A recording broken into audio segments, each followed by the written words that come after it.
Hi, everyone. Thanks for tuning in to Soul Sessions. Soul Sessions is a space where we want to explore questions of faith and have people share through their personal experience and stories the question of why they chose Jesus. Today, we're going to have Caitlin Jackson as our guest speaker. Caitlin's from Charlotte, North Carolina. Hey, Caitlin. Hi. Thanks for joining us. Yeah, no worries. So awesome to have you here. We're just going to dive in and we're exploring the topics and the conversation about faith and talking about the personal relationship that we have with Jesus and why we chose our walk with Jesus. And before we jump into that, we can just start off by talking about yourself. Like, tell us who you are and where you're from, anything you want to share. Okay. It's always a really awkward question. Just talk about yourself. Right. Well, I'm Australian, so I grew up in Australia. Yes. I was born in Sydney, which everybody knows Sydney, Opera House, Harbour Ridge. So I actually grew up in the suburbs, in the eastern suburbs, and then my parents are Salvation Army officers, so we moved around a bit. We moved out to the western suburbs of Sydney, and I was there for 6 years. 5 years? 6 years. I was there for a while. It was kind of like age 9 or 10 to about 15. Okay. So that for me was like a huge growing moment of life, of like kind of going through puberty, like figuring out who I am, figuring out who my friends are, what I want to do with life. Had a really good group of friends at the church, at the call we were at, but really struggled with finding friends at school, and just kind of figuring out like who I was at that age. So then in 2015, in 2009, we moved, the end of 2009, beginning of 2010, we moved up to Newcastle, which is like 2 hours north of Sydney. It's a beach town. So it is a big city, but it feels very much like a small town. Like everybody kind of knows each other. So had to kind of figure out a whole new life. I'd just gotten myself sorted where I was. I had a good group of friends. I'd kind of figured out like school and how to fit in there. Yeah. And then we moved to Newcastle and everything was just kind of thrown on its head. Yeah. I struggled to find friends at church. I struggled to find friends at school. And you were a teenager at this point? Like you're in high school? Yeah, I was 15, 16, 17, 18, all the way up. So didn't really have any friends at school, didn't really have friends at church. So kind of just spent a lot of time on my own, kind of figuring out like what do I like in life. And going back a little bit, when I was 10, I watched the movie Peter Pan. It's a 2003 movie with Jeremy Sumpter, Jason Isaacs. Okay. It was actually filmed in Australia, so I'd kind of heard a little bit about it as it was being filmed. And I fell in love with that movie, and I loved the storytelling. I loved the colors. I loved the music. I was like 9 or 10 years old. I had a crush on the actor. So I decided that I wanted to become an actor. Like acting would be my thing. And so I'd spent all of my years of school like going to acting classes. Everyone else does sports in the morning. They go play netball, they play soccer, they play football. And I went and spent like 3 hours in a black box with 15 other weird kids just doing the drama kids. Yeah, it's totally drama kid. It was definitely very much like drama kid vibe. Yeah.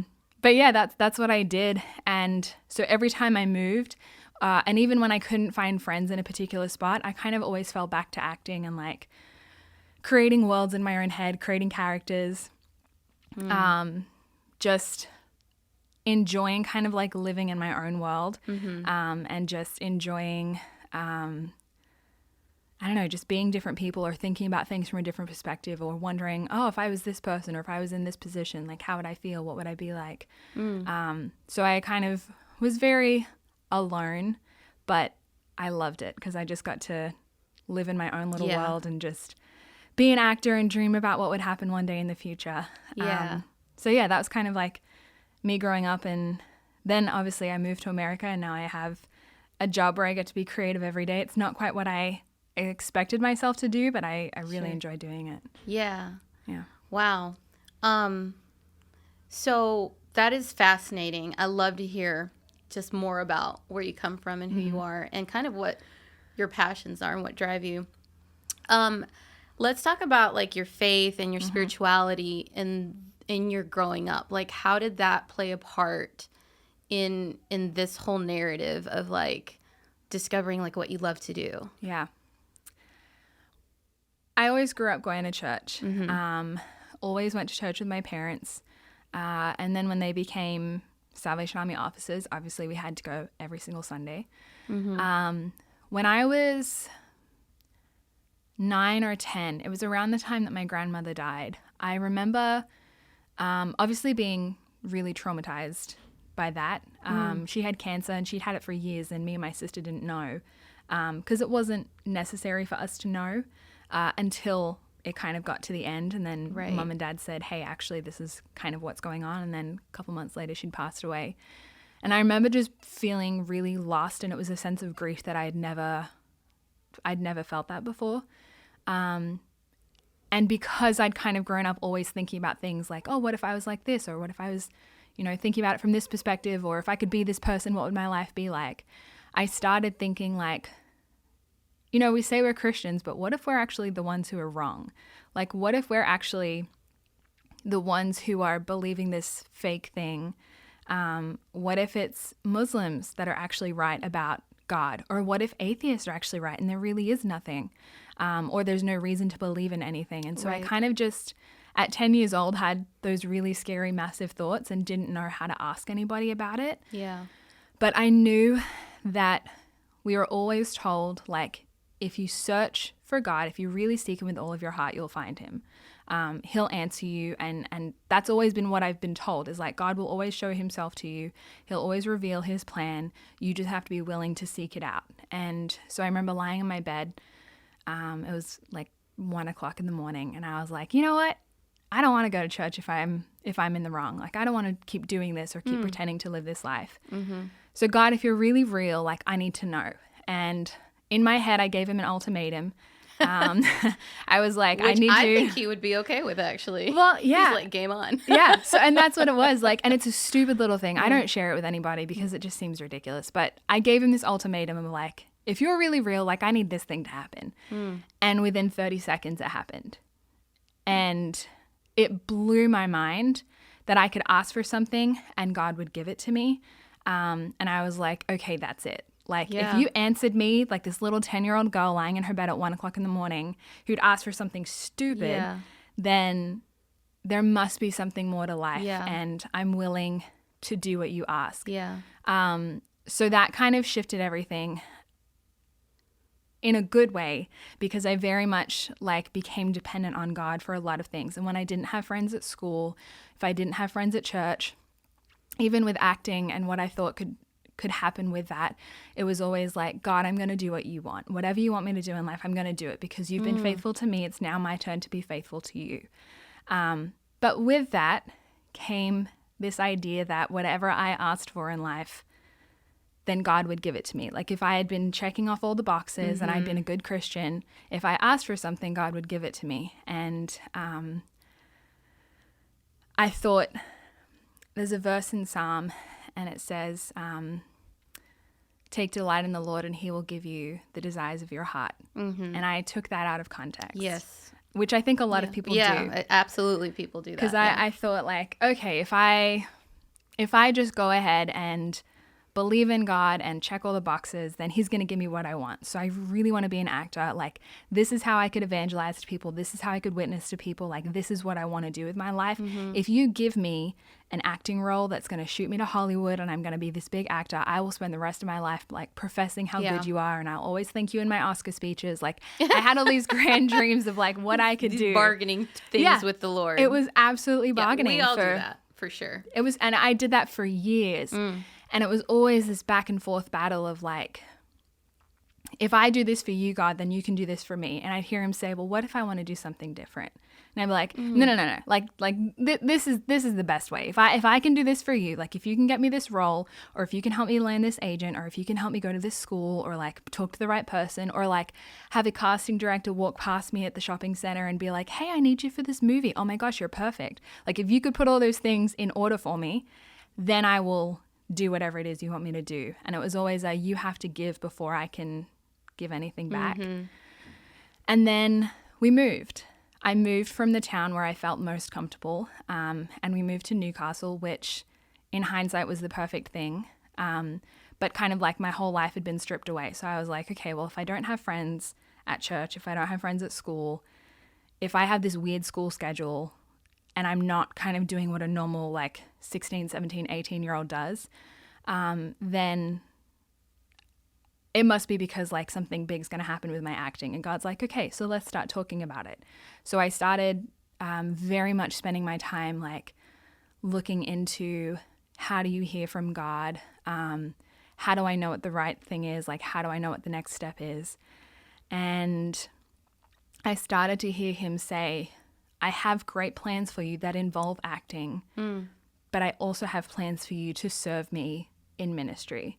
And in my head, I was like, oh, great. That means I have to become an officer just like my parents. And that's not at all what I want to do. So in your mind and heart, you translated that as officership. Yeah. Yeah. But, yeah. Yeah. So, I hated it. So after I finished high school, my plan was that I would, and what I thought was the right plan was that I would go to like one of the big acting schools in Australia, and then I would land an agent, and then I would start auditioning for professional things. And I'd kind of been wrestling my last year of high school with the idea of like, actually that dream feels really uncomfortable and just feels wrong and scary in a bad way. And I couldn't figure out what that was because that had been all I'd wanted to do for almost 10 years. And God said, hey, if you give me some time and just kind of let me guide you for a couple of years and see what happens, I promise that it will be more than you could ever ask or dream or imagine. And I was like, oh, okay, let's do it. So I didn't go to a big acting school. I just went to the local school, and they taught us acting, singing, dancing, production, technical theater, film and television, how to write, how to produce, how to direct. Like they taught us a ton of stuff.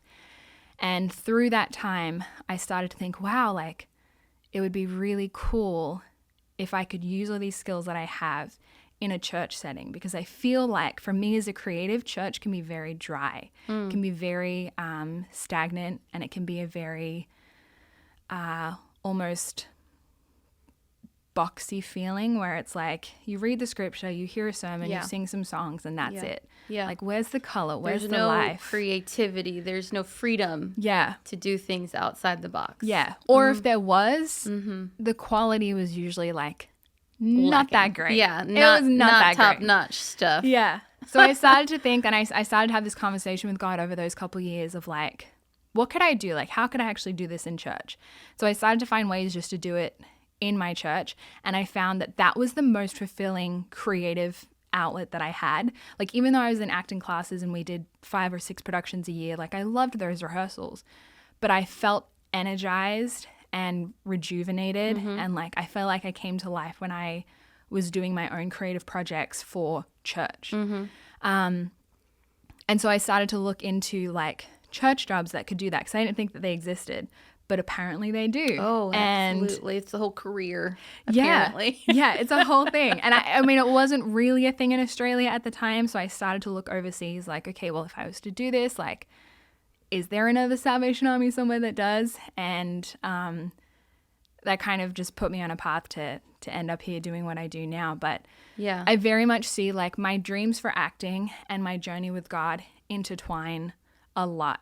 And it was very much a struggle of like a tug of war, like God saying, I want you to do this. I'm going to use your passion, but I'm going to use it in a way that's going to bring honor and glory to me. And I was like, no, like I can bring honor and glory to you if we go this way first. So anytime I think, or even if I look at a big decision in life, I usually see that struggle of like, what does my selfish desire want? And then what does God want for me? Yeah. And if I go with God and I take delight in him, my heart will change. The desires of my heart become what he wants. It's not what I want as much. So it's taken me like 20-something years to figure that out. And I'm still figuring that out, still struggling with that. Absolutely. And it sounds like that's kind of, like for me, that sounds like trust. Like you trusting in the Lord's plans and releasing and surrendering your own plan.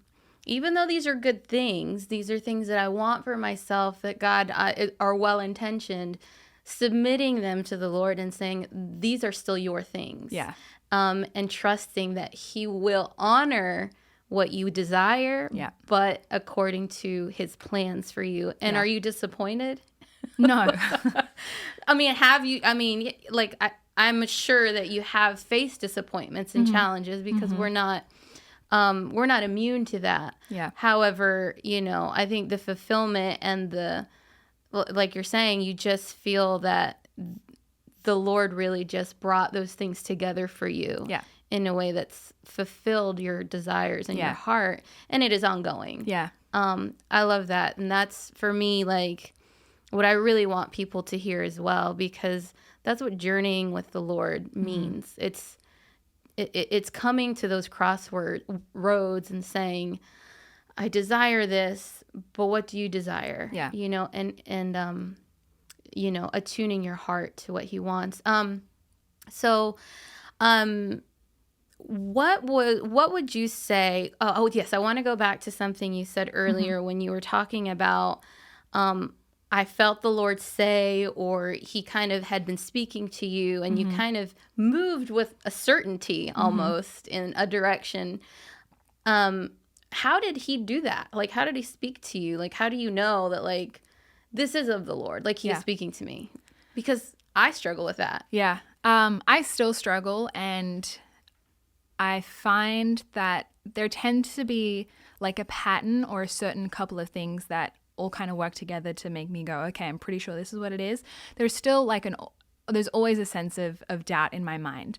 And actually it was my great grandmother who said this one time, and I was reminded of it a couple of weeks ago. She grew up saying, and had always said to my family, and had always shared, like, sometimes it's hard to hear from God. There are certain things, and I'll share them in a second. There are certain things that kind of point to, this is what God is saying, or this is what I feel like I need to do. But she said sometimes it's just really hard to know what that is. So when you get to those moments, or even before you get to those moments, or even as you're in the middle of those moments, if you can say, God, I think this is the plan that you have for me, so I'm going to do everything in my power to follow these steps that seem like they're right. And if it's not the right thing, I need you to shut those doors. I need you to put something in the way that's going to redirect me or put me back on the right path. Because if we're looking for that audible voice of, this is what you do, like, there are only a few people I think who've ever had that, and I haven't. Yeah. His name was Moses. Yeah, I was just thinking Moses in the burning but even bush. him, he had a hard time listening sometimes. Yeah. So for me, there's like a gut feeling. There's a sense of, if I need to change something, there's a sense of discomfort that comes that makes me go, okay, I need to pay attention to what this is. And then when I start to figure out what the change is, or if I start to go, okay, I have these two decisions, which one do I need to pick? Or even if there's more decisions, but one of them will always bring a sense of like peace and calm. It'll still feel scary. I don't think fear necessarily disappears. I don't think like the worry about it kind of disappears, but there's just like this gut feeling of like, it's gonna be okay somehow. The other thing is, in the Bible, I often will either ask God, like, when are there times in the Bible where other people have faced a similar situation? And I'll go back and read those stories or read those passages. Sometimes I even do just like, today I just need to hear something, and you open it, and it may be that, it may not be that. But actually, me moving over here, the day that I was offered the job and I kind of moved toward moving to the States, I opened up my Bible app, and the devotion for that day was Genesis 12:1, where it says to Abraham, you'll leave your father's country and you'll go to the land that I've prepared for you. And just having that that reassurance from God that was so specific to my situation of, you will leave your country, literally, and you'll go to the land that I have prepared for you, was enough for me to change my whole life, to pack it up, to go overseas. And even now, staying here, there have been so many times I want to go home, so many times. But I just have to remember, like, if this is what I feel like God has called me to, then I will do everything in my power to continue walking that way until he says it's time to stop. And if he says it's time to stop, then I'll stop. But until that day comes, you just have to keep going. So if it's confirmed in his word, if I have a gut feeling, then I'm like 75, maybe 80% sure that it's the right thing, then I just go ahead and do it. And if it's not, I trust that God will slam the doors in my face. And he does. Yeah. He absolutely does. Absolutely. I think there is such a powerful feeling in knowing that you are a child of God and that you walk according to his plans and under the umbrella of his protection and his love. What does, like fast forwarding now, you're here, you've made choices that have said yes to Jesus, right? That has led you to where you are now, to the family that you have now. I just wonder, how has those choices of, choosing Jesus, saying yes, stepping into those callings, how has that changed you? Like, what has that done to your faith now? It's definitely strengthened my faith because I'm able to turn around and look at the past 6.5 years that I've been here and then the few years leading up to it and see God's hand in everything. And even in the times where it was the darkest, or I felt like I'd made the wrong decision, or I'd felt like God had left me, I can still see how he's been providing for me, or how he's been supporting me, or what he's been teaching me through those times. So there's a sense of, even if I don't see it now, I know in the future, if I continue this, if I continue to trust him and continue to keep walking along with him, that I'll see those fruits grow, or I'll see them once they've grown.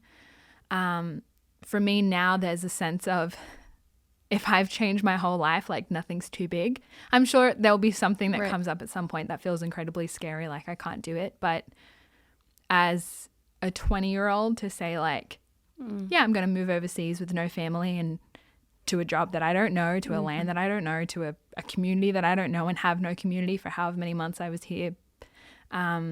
If I could do that and God didn't leave me, like I can do whatever he has coming up next. And then there's just a reassurance that he won't leave me, and that he will provide. And even if it's not what I expected, I'll still feel fulfilled and I'll still feel satisfied, and I'll actually find that I feel more in line with him and his heart than what I would have on my own. Oh, yes. I love that. Yeah. And like, I mean, I moved here and now I'm married to a great man. Absolutely. Who also loves God and who also is like, I'll do whatever God wants me to do. So there's that reassurance of like, when you make the right decisions, people will come alongside you that also are in the same boat or that also have the same view on life. And then they can be that support person for you as you continue to keep walking with God. I absolutely agree. I couldn't agree more. So, just kind of summarizing, like, you have really lived a life of honoring God in your faith walk. And so, God also in return has honored you, and he's honored the obedience and the love that you have for him. Yeah. And it may not look the way that you planned, right? Yeah. The steps look different. Yeah. But it sounds like it was a better plan to begin with. Yeah. Yeah. And going off that real quick, I had someone share with me a vision that they'd had for my life, and it didn't make sense, but now years down the track I can see it.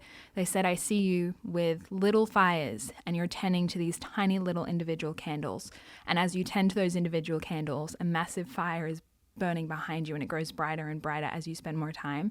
So I think it's when you're faithful with what God gives you, when you're faithful with just the little things that seem to be in front of you, or the little steps that need to be taken, or even if they're a big step, when you're faithful with what's directly in front of you, God starts to work something out behind the scenes or behind you, or that you can't see, that's going to be even more powerful or more beautiful or more amazing for you because you've been honoring him with what you do have. And instead of just wishing like, I wish these candles were a massive flame, when you tend to them, they grow into that, and God brings more stuff into it as well. Beautiful picture. I love that. Caitlin Jackson, thank you You're for welcome. your heart, for your love for the Lord, and for your obedience and allowing Him to move. Hi guys, thank you for tuning into Soul Sessions. If you enjoyed this interview, we ask that you like it and share it with others, and join us for next time.